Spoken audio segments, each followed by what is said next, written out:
우리가 하고 있는 신앙은 하나님과의 관계입니다.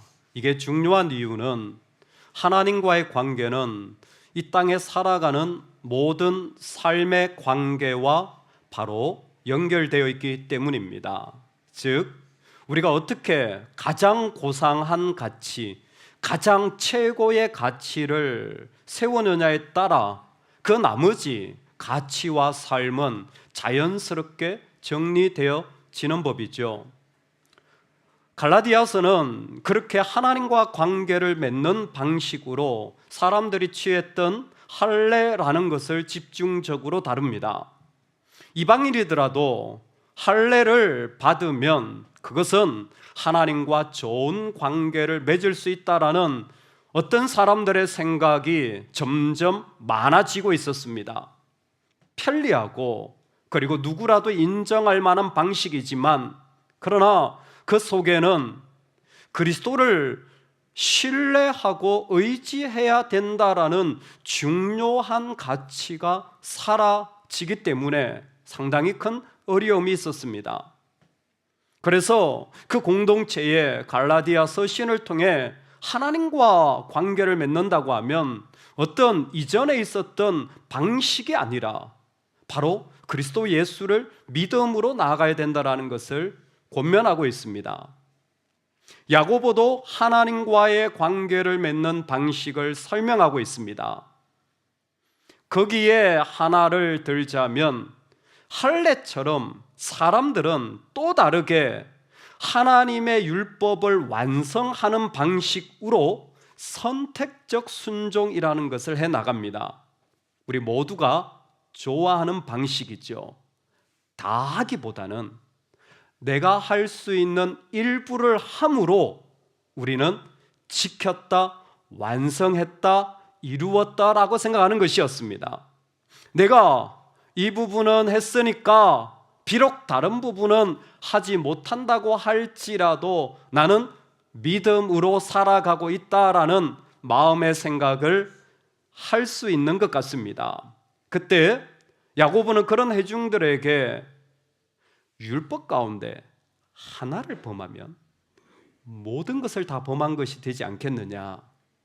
마찬가지로 하나님을 대할 때 온전하게 대해야지, 일부의 선택을 따라하면 심각한 문제가 생길 수 있다.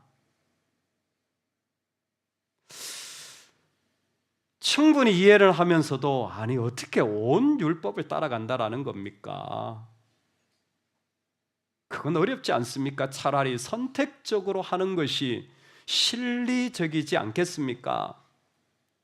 라고 말할 때 하나님에게 선택적으로 대한다면 이 땅에도 선택적인 관계가 일어날 수밖에 없는 것이죠. 차별이라는 것은 선택적 순종의 결과입니다. 아직은 시나고게의 차원인 것 같습니다. 회당이라고 불려지는 유대인들의 전통적으로 모이는 장소가 시간이 흐르면서 자연스럽게 교회가 되어지는데, 오늘 야고보 회중은 아직 회당에 모이고 있습니다. 교회로서의 모습을 갖춰가고 변화의 시기에 있다라는, 어떻게 보면 믿음의 과정 중에 있다라고 얘기할 수 있을 것 같습니다. 그런데 그 과정 중에 어떤 일이 나냐면, 그 회중 중에 어떤 가난한 자가 왔을 때 그는 냄새가 나고 남루하여서 참으로 같이 있기 불편하여 발등상 위에 앉으라. 발등하고 바닥하고는 거의 차이가 없잖아요. 땅바닥에 앉으라 라는 말입니다. 서 있든지 땅바닥에 앉든지 마음대로 하라 라는 말을 하는 대신에 상당히 보기에도 손에 가락지를 끼고 빛나는 옷을 입고 들어오는 사람을 보자 여기에 앉으라고 친절히 안내하는 모습을 보이게 됩니다. 공동체 안에 어떤 사람은 참 대우해주고 어떤 사람은 존중받지 못하고 있는 모습이 그대로 드러난 것입니다. 왜요? 교회 안에도 사람들은 선택하며 살아가는 일들이 그 가운데 하나, 둘, 많아지고 있다는 것을 보여주는 것입니다. 가장 쉬운 선택은 나한테 도움 안 되는 사람, 특별히 가난하고 냄새 나는 사람은 멀리하고, 나한테 도움되는 사람, 부자와 냄새가 안 나는 사람은 가까이 하려는 선택입니다. 차별하고 있다, 차별하지 마라. 왜 이게 나쁜 차별입니까? 세종문화회관에 VIP석이 있고 R석이 있고 S석이 있고 A석이 있는데 차별입니까? 귀한 손님이 왔는데 제일 좋은 상석에 앉히고 아랫목에 앉히고 그리고 가장 먼저 자리를 배려하는 것이 차별입니까? 그건 차별 아닌 것 같은데 이건 차별입니다. 왜냐하면 부와 가난으로 사람을 대했기 때문입니다. 사실은 부자와 가난한 자에 대한 차별이라고 말할 때에 우리에게는 그런 모습이 있는 것 같습니다. 어떻게 선택하냐면 차별이라는 말 자체가 얼굴을 따라서라는 말이 포함되어져 있습니다. 그 사람의 외모와 그 사람의 이미지를 따라서 우리는 호와 불호가 나눠지는 것이죠. 정말 이 설교는 요즘 하기 어려운 설교입니다. 왜냐하면 전부 다 이미지 메이킹을 하고 인스타그램에 내가 살고 있는 자리를 보여주려고 하고 많은 광고를 하여서 이미지를 팔아서 서로의 유익을 얻고자 하는 시대인데, 얼굴을 보고 한다면 이미 차별이라는 말이 그 속에 나와 있는 것입니다. 그러면 이게 얼굴을 따라서 결정한 게 뭐가 문제가 됩니까? 라고 한다면 조금만 설명하고 싶습니다. 여기에 차별이라는 말 속에는 이미지에 따라서, 보이는 것에 따라서 그 마음이 흔들리기 시작하는 것까지 포함되어져 있습니다. 보이고 참 좋고 하면 마음이 흔들리죠. 그러면 지름신이 임하여서 지르게 되잖아요. 보기도 좋고 맛도 좋고 마음이 흔들리는 거예요.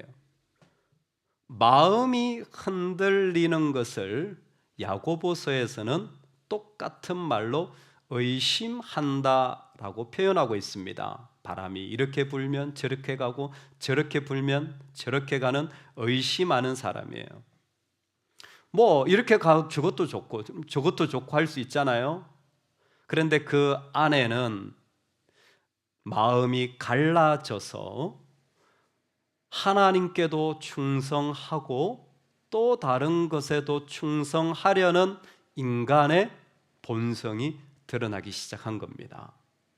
하나님 계시지만 이것도 있어야 된다라는 하나님과 재물을 겸하여 섬기고 싶은 사람의 마음이 막 일어나는 거예요. 그래서 보이는 대로 말을 하면 이렇게 말할 수밖에 없습니다. 그 사람 참 좋은데, 그런데 이것도 좀 있고 저것도 좀 있으면 좋겠어. 저 사람도 참 좋은데 이런 것도 좀 갖춰지고 이것도 좀 갖춰지면 좋겠어 라는 다른 것들이 나오게 됩니다. 나에 대해서도 마찬가지입니다. 참 믿는 건 좋은데 이 부분도 좀 달라지고, 나도 저런 것 좀 가지고, 어머 저기 사진 올라왔네, 나도 저런 것 좀 가보고 했으면 하는 다른 충성들이 그의 마음에 올라오기 시작합니다. 여러분, 이것은 우리를 향해서 유일하신 하나님으로 다가오는 가치와 정면으로 달라지기 시작하는 시점입니다. 하나님은 자유인이든 노예건 할례를 받았건 받지 못했건 유대인이건 이방인이건 다 똑같습니다. 다 똑같아요. 왜요? 유일하신 하나님은 사람을 얼굴로 보지 않아요. 보이는 피부 색깔로 보지도 않습니다. 하나님은 중심을 보시는 분이라고 했습니다. 좀 쉽게 말하면 하나님은 얼굴에 관심이 없습니다. 하나님은 오직 그 영혼에만 관심이 있습니다. 그래서 우리가 선택하려고 할 때에 얼굴을 따라서 보이는 것에 따라 선택하려고 하는 순간 이미 하나님과는 다른 방향을 시작했다라는 것입니다. 잠깐만, 너희가 하는 말이 일리는 있어. 나는 이것밖에 안 되니까, 난 이걸 하고 싶으니까, 이건 내 입맛에 안 맞으니까, 저건 입맛에 맞으니까, 그래, 부자들은 그렇게 잘 안내하고 가난한 자는 아무 데나 앉으라고 말할 수 있을지 모르겠지만, 잠깐만,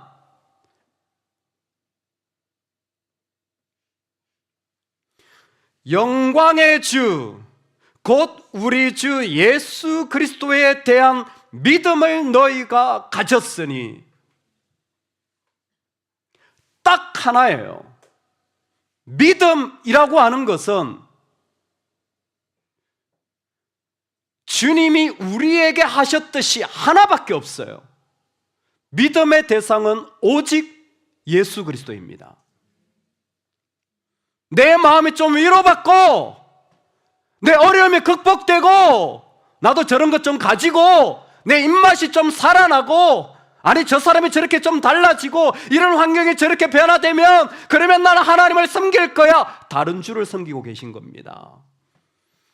믿음의 대상은 한 분 하나님밖에 없습니다.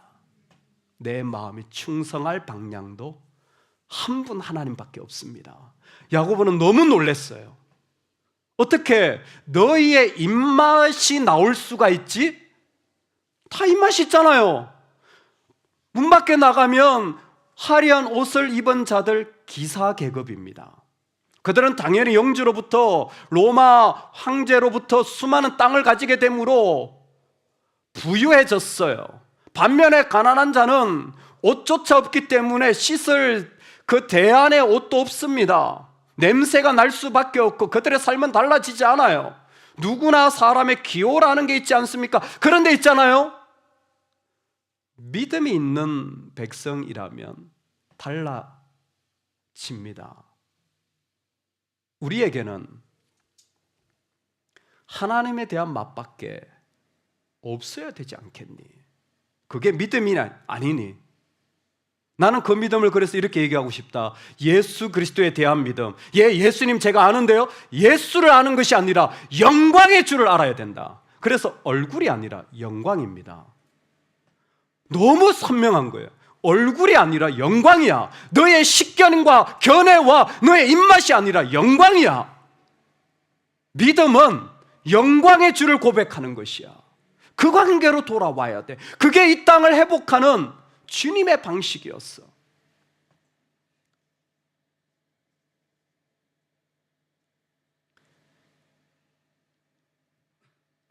믿음은 얼굴이 아니라 영광입니다. 말씀을 이어가겠지만, 만약 우리 안에 참 내가 돈이 없으니까 나를 무시하더라 느끼셨다면 자신이 얼굴에 매여 있는 사람인 것을 아셔야 됩니다. 내가 학벌이 없다고 나를 무시하더라 라고 느끼셨다면 내가 영광이 아니라 얼굴에 매여 있는 사람이라는 것을 아셔야 합니다. 동시에 그 사람이 많이 가졌다고 다르게 느껴진다면 역시 영광이 아니라 얼굴에 매여 있는, 이 성경은 참 곤란한 성경이에요. 만약 부한 자에게 문제가 있었다면 야고보서 1장에는 부한 형제들아 낮아질지어다라고 말했어요. 이미 회중 가운데 부한 형제가 있었습니다.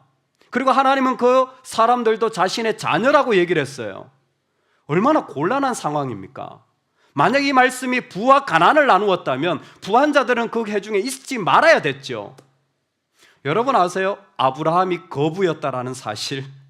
하도 재산이 많아서 조카하고는 방향을 나눠 가야 할 정도로 부자였습니다. 욥은 어떻습니까? 우리는 오랜 동안 의식화의 세상 속에 살다 보니까 부와 가난을 나누는 게 익숙한 것 같습니다. 그래서 자연스럽게 가난한 자는 억압받고 부한 자는 억압한다고 하는 세상의 논리가 우리 안에도 그대로 있는데, 주님께는 얼굴이 중요한 게 아닙니다. 프롤레타리아들을 해방하는 게 기독교가 아닙니다. 기독교는 얼굴을 보지 않고 영광을 보게 하는 게 기독교예요. 오늘 주님이 우리를 도전하시는 자리는 바로 그 자리입니다. 영광의 주예요.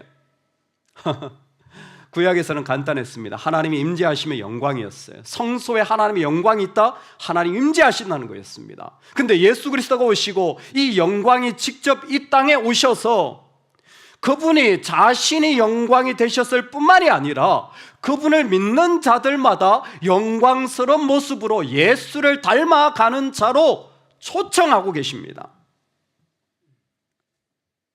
지금 이 이야기는 부자와 가난한 자에 대한 대우가 아니라, 내가 이렇게 섭섭했다, 저 사람이 저렇다라는 것에 대한 문제가 아니라, 우리가 예수 그리스도의 길을 따라가고 있는가라는 것입니다. 아니, 눈에 보이는데 어떡합니까? 저 사람은 저렇게 선호하는 게 보이고 저 사람은 저렇게 선호하지 않는 게 내가 살아가는 삶 속에 보이는데요. 그게 뭐 교회건 교회 밖이건 그게 누구건 보이는데 어떡합니까? 제 입맛인데 어떡합니까? 만약 우리가 얼굴을 따라간다면 더 이상 드릴 말씀이 없습니다. 그런데 영광을 따라간다면요, 한 가지는 드릴 수 있는 말씀이 있어요. 아니, 이런 냄새 나는 사람인데, 더럽다라는 것은 구약에서는 죄의 냄새입니다. 이런 죄악의 냄새를 풍기는 사람인데 어떻게 좋아할 수 있습니까? 그의 말이, 그의 모습이, 그의 삶이 하나도 안 맞는데, 주님께 물어보시기 바랍니다. 주님의 영광을 구한다면 주님께 물어보세요. 그렇게밖에 판단이 안 된다고요? 주님도 그렇게 판단하실까요? 주님께 물어보세요. 그렇게밖에 안 느껴진다고요? 정말 주님께 물어보세요. 주님도 그렇게 느끼실까? 여러분, 그거 아세요? 초대교회에 일어났던 일이었습니다. 성령이 임하자 그들 가운데 희한한 일이 있었는데, 그게 뭐냐 하면 부자도 가난한 자도 교회에 같이 있었습니다. 그런데 가난한 자는 부자들로부터 쓸 것을 공급받고, 약한 자들은 힘 있는 자들로부터 위로를 받고 도움을 받아서 필요한 자들 누구나 부족함이 없이 다 함께 지내는 공동체였습니다. 거기에는 부자와 가난한 자가 없었어요. 모두 서로 쓸 것을 공유했던 시대였습니다. 그런 생각 자체가 없었어요. 아니, 저런 사람이 어떻게, 아니 그렇게 그런 생각 자체가 없었어요. 가졌다며 가졌다고 생각하는 사람들은 어떻게 나눌까 했고, 약한 자들은 그 약한 속에서 힘을 내요. 어떻게 주님을 따라갈까 고민했지. 이렇게 부자와 가난한 자는 구별 자체가 없었어요. 그런데 놀랍게도 사도행전 4장의 이야기가 딱 10년 지나고 이와 같은 일이 일어나기 시작한 거예요. 그와 같이 아무 문제 없던 공동체 속에 갑자기 이와 같은 일들이 대두되기 시작했었습니다. 판단이 없어도 되었던 시절이 있었어요. 그런데 이미 그들에게는 악한 생각으로 판단하는 자가 되어져 버렸습니다. 악한 생각들이 그들의 마음에서 들어오자 그들은 마음에 이유가 생겨버렸고, 그러자 판단하기 시작한 겁니다. 보이는 것은 참 무서운 것 같습니다. 그래서 우리로 하여금 사람을 판단하게 하는데 부분적으로 판단하게 만드는 것 같습니다. 부분적으로 사람을 이해하도록 만드는 것이 악이 하고 있는 행위입니다. 사실 우리가 읽고 있는 이 이야기는 앞에 있는 이야기와 계속 연결되는 귀한 해중에 대한 도전입니다.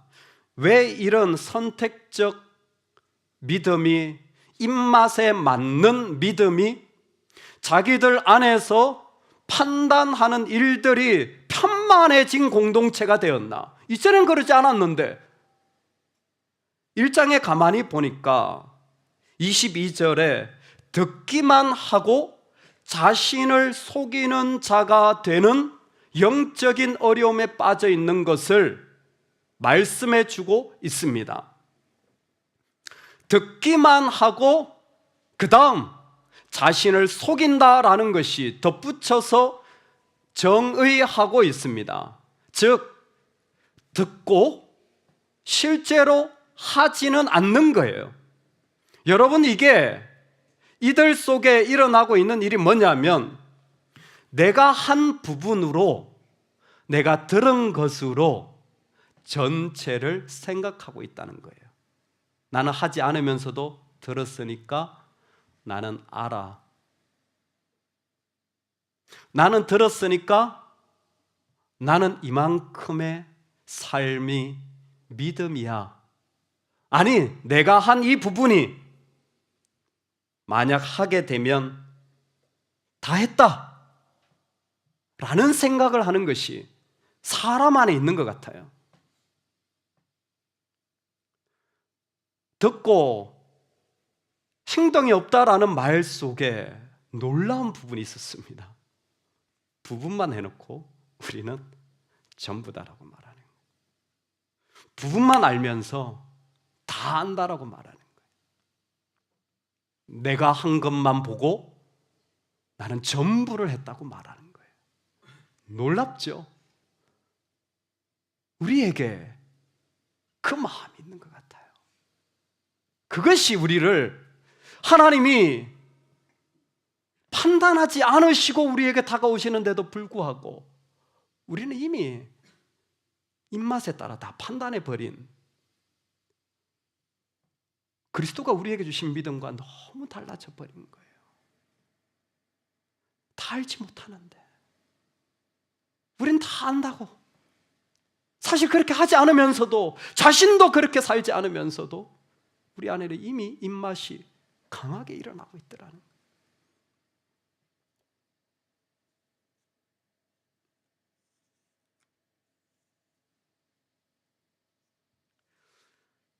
어릴 적부터 지도해 주신 목사님이 이제 90이 넘으시고 그래도 살아 계신 것이 저한테는 큰 축복입니다.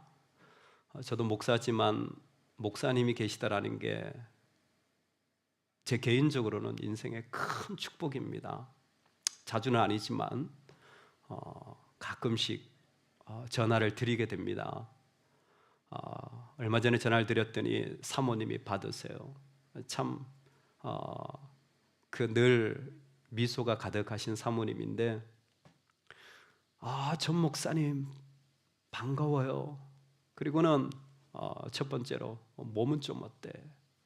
아니, 젊은 목사님 아파서 어떡해? 그리고는 말을 이어가세요. 아유, 부모가 기도 안 하니까 나라도 기도해야 된다고 매일 하루도 안 빠지고 기도하고 있어. 여러분 아시죠, 제 상황을? 그러니까 매일 하루도 안 빠지고 기도하고 있어. 너무 무리하지 마.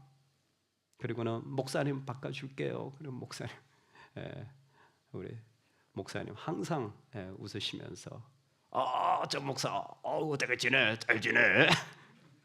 말도 조금 빠르시게. 그래. 뭐 별일 없고 목회는 잘 되고 성도들 잘 있고 뭐 그래. 항상 목사님 약간 좀 이렇게 그래 알았어.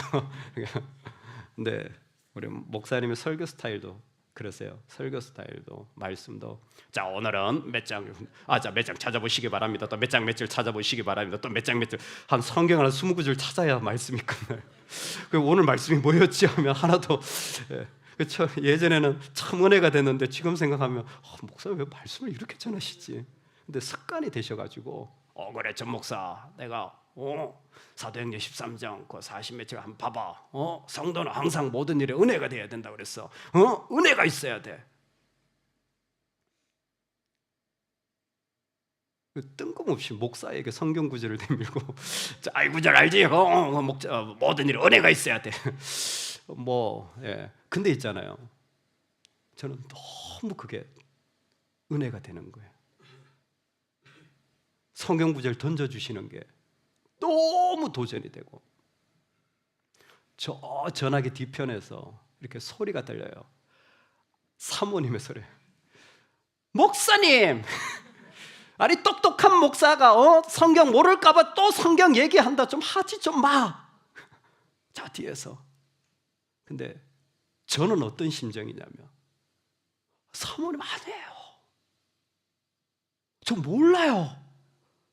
저 목사님한테 듣고 싶어요. 안다고 생각했는데 평생을 믿음으로 살아가신 목사님에 비하면 나는 내가 아는 게 전부라고 생각하는 쉬운 오류에 얼마나 빠져 있었는지 금방 알게 돼요. 열심히 목회한다고 생각했지만 저희 목사님과 얘기를 해보면 한마디도 그런 얘기를 안 하시지만 내가 전부가 아니구나, 아무것도 아니구나, 때로는 별것 안 했는데 라는 마음을 잊어버릴 수가 없고, 아니 똑똑한 목사님이 성경 잘할 텐데 뭐 거기다 대고 성경을 얘기하나. 아니요, 제 영혼은 듣고 싶어요. 제 영혼은 이게 필요한 것 같습니다. 그 조금도 아닌 아무것도 아닌 것을 해놓고는 전부를 한 것처럼 얼마나 내 영혼이 쉽게 생각하는지, 조금 애쓰고 그리스도의 사랑에 비하면 아무것도 아닐 그것을 해놓고는 마치 자기가 다 한 것처럼 얼마나 쉽게 생각해서 내가 가난한데요 무시하더라, 내가 수고했는데 나를 모른 척 하더라, 이런 교만에 빠지는 게 우리라는 거예요. 아니요 사모님, 제가 목사님 살아계시는 동안 이 목소리 꼭 듣고 싶어요. 저희 목사님 모르신데 그래서 제가 목사님과 통화할 때는 꼭 녹음합니다. 진짜로 제가 나중에 듣고 싶어서. 목사님 돌아가시면 나한테 목사님이 없어졌는데 제가 그 생애를 어떻게 살아갈까?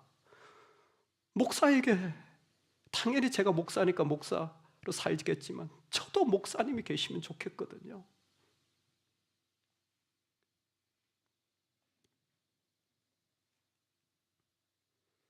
차별하지 마. 왜냐하면 유일한 이유가 그 부자가 옳기 때문도 아니고 그 가난한 자가 비참하기 때문도 아니고, 이건 믿음이 아니기 때문에. 이건 믿음이 아니기 때문에. 믿음이 뭡니까?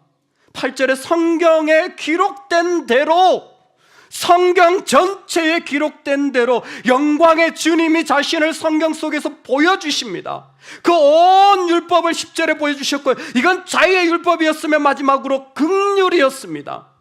하나님은 한 번도 이 땅을 향하여 이 사람에겐 긍휼을 베풀고 저 사람이 입맞이 안 맞으니까 버리고가 아니라 온 세상을 향한 자신을 부어주시는 삶을 사셨습니다.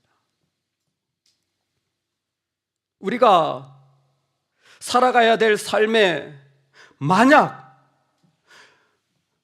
죄인이든 좀 덜한 죄인이든 실수한 자건 좀 많이 실수한 자건 내 입맛이 나온다면 이미 믿음이 아닌 거예요. 이미 믿음이 아닌 것입니다. 그래서 오늘 말씀의 결론은 하나입니다. 여러분, 믿음의 부자가 되시기를 주의 이름으로 축원합니다. 누구의 문제가 아니라 믿음의 부자가 되어야 돼요. 그 사람이 상처 줬다고요. 그 사람이 힘들겠다고. 아니, 우리의 길은 내가 믿음의 부자가 되는 거예요. 믿음에 부유한 자가 있어요. 그래서 부유한 자가 그렇게 거들먹거리더라도 그게 하나도 눈에 안 보여요. 왜? 하나님 훨씬 부자이신 분이 있는데, 제가 최근에 너무 재미있는 경험을 하고 있습니다. 새벽 5시에 일어나가지고 밤 10시까지 일합니다. 얼마나 힘든지 몰라. 쉼없이 일해요. 여러분, 그런데 한 달에 78,000원 받아요. 여기 있는 분들 다 거부들이에요. 부자도 보통 부자가 아닙니다. 제가 감비아 가보니까 근데 그 일자리도 없어가지고 하루에 한 끼 먹으며 삶을 살아가는데, 여러분들은 정말 부자예요. 그런데 얼마 전에 가로수길에 가보니까요, 거기 있는 성도님은 이러면서 기도한다는 거예요. 자기는 집이 없다는 거예요. 근데 전세가 15억이래. 자기는 집이 없는 가난한 사람이래. 우리 교인들 전부 다 가난하다. 우리가 그런 세상에 살고 있더라고요. 여러분, 뭐가 답입니까? 감비아 사람도 우리 형제고, 이 땅에 있는 자들도 우리 형제예요. 그건 얼굴은 우리의 기준이 아닌 거예요. 처음부터 영광이었습니다. 믿음에 부유해야 돼요. 그 부가 얼마나 이 땅에 많다고 한들, 나는 하나님께 부자인데, 하나님이 내 안에 가득한데, 그 사람이 아무리 어렵다고 한들 망한 인생 아니요. 그 사람은 망했다고 생각할지 몰라도 믿음에 부유한 자는 그 뒤에 계시는 하나님이 보이는 겁니다. 하나님이 얼마나 사랑하시는지, 하나님이 얼마나 사랑하시는지 그것밖에 보이질 않아요. 그래서 저는 믿음의 부자는 주님 없이 못 사는 가난한 자라고 정의하고 싶습니다. 믿음의 부자는 가난한 자예요. 주님 없이는 살 수 없는 사람. 그 사람 자기가 뭘 가졌든지에, 뭘 못 가졌든지에 관심을 가지지 않고 주님 없이는 살 수 없어요. 이 가난이라는 말이 참 놀랍더라고요. 가난이란 말이 참 야고보서에 오니까 놀랍게 펼쳐집니다. 여러분, 예수 그리스도가 이 땅에 와서 첫 번째로 아름답도다, 블레스드 마카리오스라고 선언했던 첫 번째 말씀이 뭡니까? 심령이 가난하다는 거예요. 예수님의 입 밖에서 이 땅에 첫 번째 나온 메시지 설교가 심령이 가난하다는 거였습니다. 그 가난은 실제적으로 이 땅에 있는 가난이었는데, 야고보는 그 심령을 그대로 사용하는 거예요. 가난은 궁핍한 거예요. 가난은 힘든 거예요. 가난은 이리저리 끌려다니는 거예요. 가난은 어쩔 수 없이 굴복해야 되는 상황까지 있습니다. 여러분, 그런 데 있잖아요. 가난 안에는 두 가지 길이 있더라고요.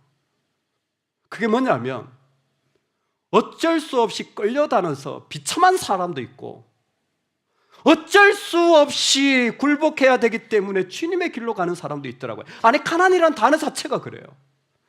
이 말 안에 어쩔 수 없이 주님 외에는 살 수 없는 사람이 있고, 이 말 안에는 어쩔 수 없이 비참하게 살 수밖에 없는 사람도 있더라고요. 야고보는 우리에게 주님의 길을 얘기하고 있는 거예요. 주님 없인 살 수 없는 그 심령, 주님 없인 아무것도 할 수 없는 그 마음, 주님께 물어보고 또 물어보고, 주님께 물어보고 또 물어보고, 그것에 내 모든 것을 거는 사람,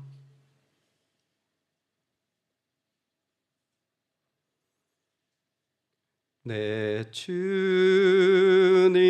없이 난 못 살아.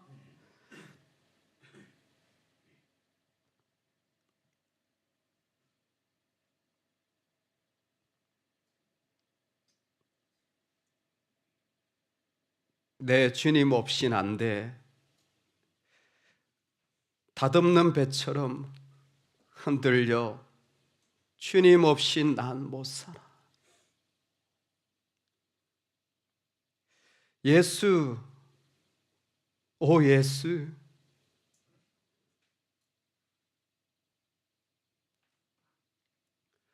그대는 아는가? 예수, 오 예수, 난 주님 없인 못 살아.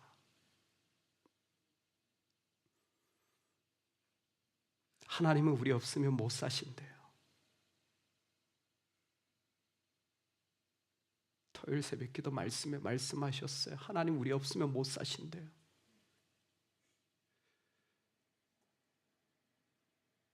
근데 믿음에 부유한 자는 주님 없이는 못 살아요. 이 땅에 어떤 일이 일어나건 누가 좀 그들먹거리고 누가 좀 힘들어하고 날마다 죽는 소리하고 날마다 아파하는 소리 하더라도 나는 주님의 길로 걸어가고 싶어요. 몰라도 주님이 인도해 가실 겁니다. 깊은 정글을 따라가며 가이드를 따라가는데 어디 가세요? 도대체 어디를 가시는 거예요? 수풀을 헤치며 칼을 하나 들고 앞서가는 가이드를 계속 뒤에서 외칩니다. 도대체 어디를 가시는 겁니까? 그랬더니 가이드가 뒤를 돌아보며 한마디 합니다. 그냥 저만 따라오세요. 주님, 도대체 제가 어디를 가고 있습니까? 괜찮아. 난 나만 따라와.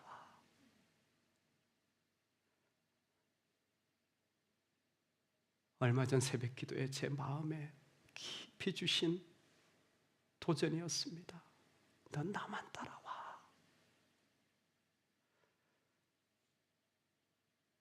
이 땅을 대하면서 살아갈 때에 어떤 사람을 대하든 내 주님의 부유함으로 얼마든지 사랑하게 되어지는 은혜, 긍휼을 베푸는 율법의 완성이 우리에게 있기를 간절히 축원합니다. 아멘. 하나님 아버지,